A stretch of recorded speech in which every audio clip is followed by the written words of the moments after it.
स्वाहा। बायकांना हळदी कुंकू द्यायची तयारी केली आणि किचनमध्ये मम्मींनी प्रसाद बनवायला घेतलेला. संध्याकाळ होत आली म्हणून अंगण झाडून घेतलं. याने मनही शांत होतं आणि घरात पॉझिटिव्ह वाईब्सही येतात.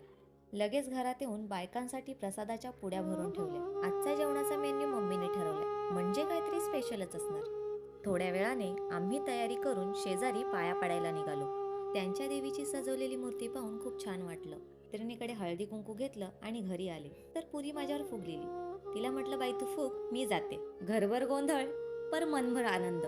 पर्वचे हे छोटे छोटे मुमेंट्स खूप खास वाटतात. नंतर बायका देवीच्या पाया पडायला आल्या. त्यांना हळदी कुंकू दिलं आणि नमस्कार केला. पुलाव, पुरी, छोलेची भाजी आणि भजी असा होता नैवेद्य. देवाला नैवेद्य दाखवून आम्हीही जेवायला बसलो. असा होता आजचा शेवटचा गुरुवार. कशी वाटली आमची आजची लाईफ एडिट?